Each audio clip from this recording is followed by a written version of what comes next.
अपनी की हुई भागवतिक वृत्ति, तपस्या, साधना, दान, पुण्य कभी अपने मुख से उच्चारण नहीं करना चाहिए। दूसरा प्रशंसा करे तो कानों में अंगुली दे देनी चाहिए, नहीं सुनना चाहिए, नहीं सुकृत नष्ट हो जाते हैं। साधन का जो फल है वो आपको फिर नहीं प्राप्त होगा। प्रशंसा अपने मुख से करने से बचे और दूसरे के मुख से प्रशंसा सुनने से बचे। दूसरे की निंदा अपने मुख से करने से बचे और दूसरे के मुख से सुनने से बचे। अपनी निंदा आनंद पूर्वक सुने, अपनी निंदा करने वाले का सम्मान करे, अपनी प्रशंसा स्वयं ना करे, दूसरा जो अपनी प्रशंसा करे उसका सम्मान ना करे। ये भागवतिक सिद्धांत बहुत उल्टा है, इसे जल्दी संसारिक प्राणी नहीं समझ पाते। सांसारिक प्राणी जो हमारे अनुकूल चले, प्रशंसा करे, हम उसको आदर देंगे, लेकिन भगवत भक्त ऐसा नहीं करेगा। अनुकूल चलने वालों के प्रति, प्रशंसा करने वालों के प्रति, प्रणाम नमस्कार करने वालों के प्रति उदासीन वृत्ति रहती है। अपमान निंदा करने वालों के प्रति प्रिय भाव रहता है। बिल्कुल उल्टा, बिल्कुल उल्टा। संसार में अपमान निंदा करने वाले के प्रति तिरस्कार भावना रहती है।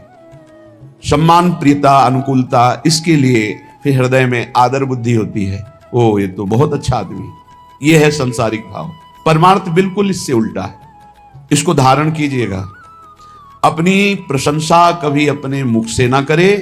अपनी प्रशंसा जब कोई कर रहा हो दूसरा, तो कान में अंगुली दे दे, सुने ना। दूसरे की निंदा कभी अपने मुख से ना करे। कोई दूसरा कर रहा हो तो कान में अंगुली दे दे। अपनी जब कोई निंदा कर रहा हो तो प्यार भरकर सुनना चाहिए। कैसा लगता है?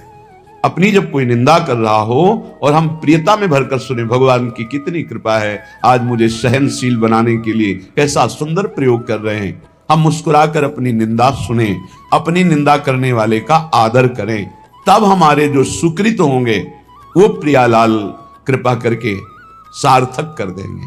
सुकृतों का सार्थक होना है प्रियालाल करुणा करके हमारे नेत्रों में झलकने लगे, हमारा मन उनकी स्मृति में, उनके नाम जप में निरंतर लग जाए। श्रीपाद कह रहे हैं, ये सदैव श्यामा श्याम वृंदावन में खेलते रहते हैं। जितने अविद्यामय धाम हैं, मायाकृत लोकों को अविद्यामय कहते हैं। एक विद्यामय है, कैलाश, साकेत, वैकुंठपुरी, द्वारिका, ये सब दिव्य विद्यामय है। कह रहे हैं विद्यामय और अविद्यामय, इन सब से परे ये महाप्रेममय श्री वृंदावन धाम है।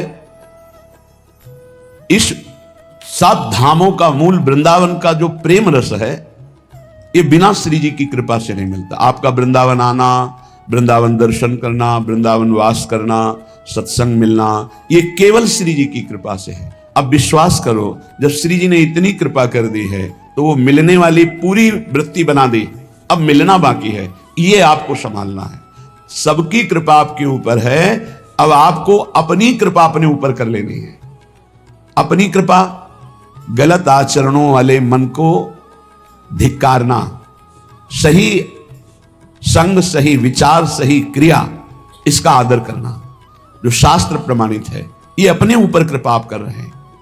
भगवान नाम जप करना, भगवान लीला गुणानुवाद, भगवत भक्तों के चरित्र, भगवत भक्तों का संग, दूसरों की परोपकार भावना, परहित भावना, इसका आदर करो। दूसरों का अहित, प्रपंच वार्ता, काम चिंतन, काम क्रीड़ा, ये सर्वनाश करने वाली बात, इसका त्याग करो। ये होगा अपने ऊपर कृपा करना। गुरु की कृपा हो गई, शास्त्र की कृपा हो गई, श्री जी की कृपा, अब अपनी कृपा बकाया रह गई। आप जो प्रमाद स्थिति में समय काटते हैं, ये अपने ऊपर कृपा कर लीजिए। देखो, बिना आसनों का अभ्यास किए कोई ऊर्ध्वरेता ब्रह्मचारी नहीं हो सकता। यदि आप आसन में नहीं बैठते हैं कम से कम 2 घड़ी 48 मिनट, आप ब्रह्मचर्य रह ही नहीं सकते। कागज में लिख लीजिए, चाहे दिमाग में लिख लीजिए, ये अनुभव गम में बातें कह रहे हैं। आप प्राणवायु का संशोधन नहीं करते हैं, आप अंदर मंत्र नहीं चलाते हैं, आप ब्रह्मचर्य रह लें, असंभव बात है। बिना किसी क्रिया के उसका पतन हो जाएगा। सिद्धासन ऊर्ध्वरेता ब्रह्मचारी जी के लिए अत्यंत आवश्यक है। आदर का पात्र वही है जो ऊर्ध्वरेता हो जाता है। अगर सिद्धासन में नहीं बैठे तो ऊर्ध्वरेता की गुंजाइश ही नहीं है। प्राण संशोधन नहीं है तो निरंतर मंत्र वृत्ति चला ही नहीं सकते, क्योंकि स्थूल प्राण है, मंत्र तो सूक्ष्म प्राण में निरंतर चलते हैं। हमारी प्रार्थना है, सेवा करो, 24 घंटे में 1 घंटा ही सही, पर जवान साधक को सिद्धासन और पद्मासन का अभ्यास करना चाहिए। जिस समय हम 24 मिनट क्रॉस करेंगे आसन में बैठकर, तो हमारे शरीर में भयंकर पीड़ा होगी, जांघों में, हर नस नाड़ी में। वह पीड़ा बड़ी अमृतमयी होती है, शरीर को निरोग कर देती है, चर्बी को भस्म कर देती है, वायु को शांत करके सूक्ष्म करती है। जो आसनों पर बैठने वाला है, ब्रह्मचारी है, प्राण संशोधन प्राणायाम के द्वारा करता है, बहुत सुंदर मंत्र चलता है निरंतर। जवान जवान साधक है, झुक के बैठना, दीवाल का आश्रय ले लेना, शरीर का रोग ग्रसित हो जाना, ये सूचना देते हैं कि आप ब्रह्मचर्य की हानि किए हैं, आपका आहार ठीक नहीं है, आपकी साधना ठीक नहीं है। असाध्य रोग आकस्मिक पूर्व पाप के परिणाम स्वरूप आ जाना यह हो सकता है, पर वो हमारी साधना को बाधित नहीं कर सकता। प्रारब्ध साधना को बाधित नहीं कर सकता, ध्यान रखना। प्रारब्ध आया है, उसको भोगेंगे, साधना यथावत चलनी चाहिए, साधना में फर्क नहीं पड़ना चाहिए, तब भगवदानंद की प्राप्ति होती। इसीलिए कह रहे हैं हमारे ऊपर सब कृपा है, केवल अपनी कृपा करने की जरूरत है। आप लोग अपनी कृपा कीजिए। जैसे हम कहते हैं कि हमारे शरीर में ब्लड प्रेशर का रोग हो गया, हाई या लो, वो थोड़ी देर के लिए हमको शिथिल कर सकता है, लेकिन नहीं, वो हमारे साधन को नष्ट नहीं कर सकता, वो हमारे साधन को नहीं। हम सम में हैं, ब्लड प्रेशर हाई या लो विषम में है, कोई फर्क नहीं पड़ता। और हम विषम चिंतन करते हैं तो ये सब सही भी हो तो ये गलत है। हमारा विचार, हमारी साधना प्रारब्ध नहीं बाधित कर सकता, ध्यान रखना। प्रारब्ध पाप कर्म का परिणाम है, और वर्तमान की हमारी साधना भागवतिक है, हमारी भागवतिक साधना को आच्छादित कर दे, इतनी बड़ी सामर्थ्य प्रारब्ध में नहीं है। प्रारब्ध बाधा खड़ी करता है, लेकिन हमारे भजन को नहीं रोक सकता, हमारी भागवतिक उन्नति को नहीं रोक सकता। लेकिन हम लोग इससे बेपरवाह से नजर आते हैं। धिक्कार है उस शिष्य को जब गुरु को आज्ञा देने में सोच करना पड़े, पता नहीं मानेगा कि नहीं मानेगा। इसीलिए परमार्थ की दिव्यता प्रकाशित नहीं हो रही। जीना, समय काटना, गुरु कृपा से कल्याण हो जाना, ये सब हो जाएगा, इस पे कोई चिंता की बात नहीं। लेकिन जीते दी अध्यात्म की भूमिकाओं पे विचरण करना, ये अपने ऊपर कृपा करना है। प्यारे, ये बहुत कीमती शरीर है, आपका कल्याण तो निश्चित है, लेकिन यदि आप यहां हजारों का कल्याण करके नहीं गए तो आपका साधु वेश धारण करना किस काम का? अपने कल्याण के लिए तो कोई खास बात नहीं। हमारी साधना अपने कल्याण के लिए नहीं होती, ध्यान रखना। हमारा कल्याण तो जिस दिन हम गुरु की शरण में हुए उसी दिन हो गया। अब हम साधना करते हैं इस जगत मंगल के लिए। साधु का पूरा जीवन परोपकार के लिए होता है, परहित के लिए होता है, दूसरों के दुखों का नाश करने के लिए होता है। रात दिन भजन करके फिर संकल्प बनता, सर्वे भवन्तु सुखिना सर्वे सन्तु निरामया। इसलिए पूरा जगत उसे नमस्कार करता है। आप सबसे प्रार्थना है, इस नाशवान मलमूत्र बनाने वाले शरीर को प्रिय मानकर केवल खान पान विश्राम शयन इसी में काटते रहोगे, जीवन रंग नहीं लाएगा। रंग लाने के लिए गुरु आज्ञा की कसौटी में कसना होगा, तब आप प्रियालाल की सेवा के आभूषण बनेंगे, तब आप प्रियालाल के श्रृंगार सेवा में आएंगे। बिना कसौटी में कसे, बिना आग में तपे निर्विकार नहीं होता। एक बार हिम्मत करो, तुम शरीर नहीं हो, ये शरीर छूटेगा, तुम्हें दिव्यता प्राप्त करनी है। दिव्य पार्थिव शरीर की आसक्ति वाला नहीं अनुभव कर सकता, इससे ऊपर उठो।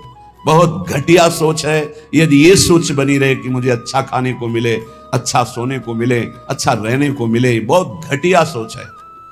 रात के 12:30 बजे जग गए, अपनी दिनचर्या में लगे, 10:30 बजे तक लगे रहेंगे, फिर जाके ये हम इसलिए कह रहे हैं कि आप स्वस्थ हैं और आप कमाई नहीं कर पा रहे, चाहे गृहस्थ हो या विरक्त। अरे मरना है यार, जाना है यहां से, अच्छी नाम की कमाई कर लो, अच्छी अध्यात्म की उन्नति कर लो, लाखों का कल्याण कर दोगे। सतरति सतरति सा लोकांतार्यति, हमारा जन्म दूसरों का मंगल करने के लिए हुआ है। आप विश्वास कीजिए, बहुत घाटे का सौदा हो रहा है, बहुत घाटे का।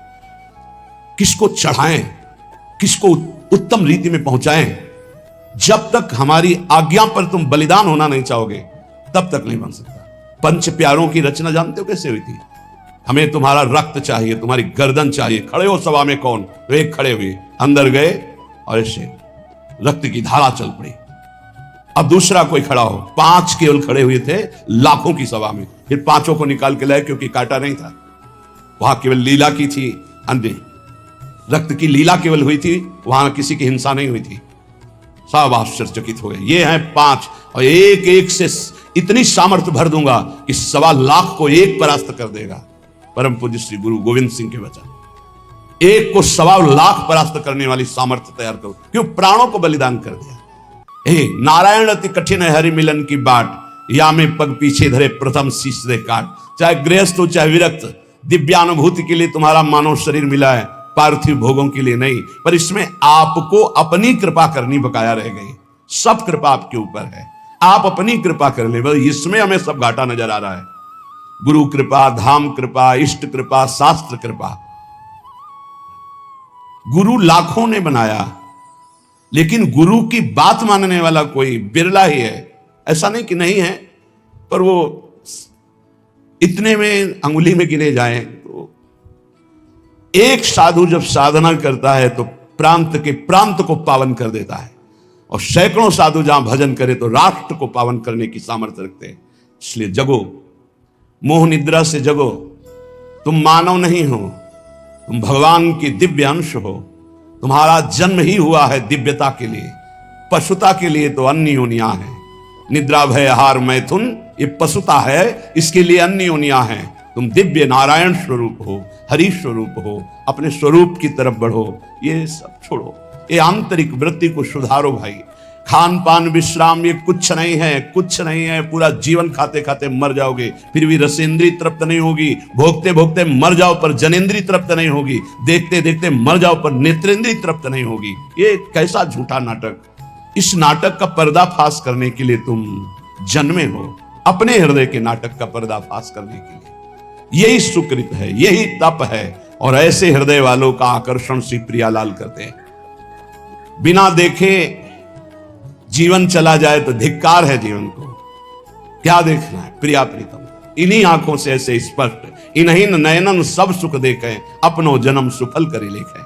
इसके लिए श्रीपाद वर्णन करें, सुक्षीणा धमनी ततो मृज वपु केशो जरत कंथया कौपीनेन चचीर खंडक कृते नाढ्योति सौम्याकृति तूष्णी का सकला धमाधम इवात्यंतम विदूरे चरण श्री राधा पद दास्य लीन हृदयो वृंदावने श्याम कृति।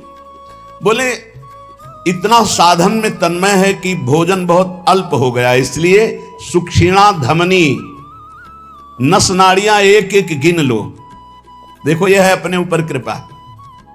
और आपसे सच्ची कहते हैं, कई कई दिन भोजन न मिलने पर भी ना शक्ति का ह्रास और ना निराशा, ना चेहरा उदास। कैसे? साधन बल। आसनों में बैठने वाला, प्राणों का संयमन करने वाला कभी भी तेज रहित नहीं हो सकता, उत्साह रहित नहीं हो सकता, क्योंकि उसके पास बहुत बड़ी सामर्थ्य है। भजन, ब्रह्मचर्य, आसन, प्राणायाम, बहुत बड़ी सामर्थ्य, बहुत बड़ी किसी भी संप्रदाय का हो, यह अत्यंत आवश्यक है, अत्यंत आवश्यक है। कोई सुन नहीं रहा।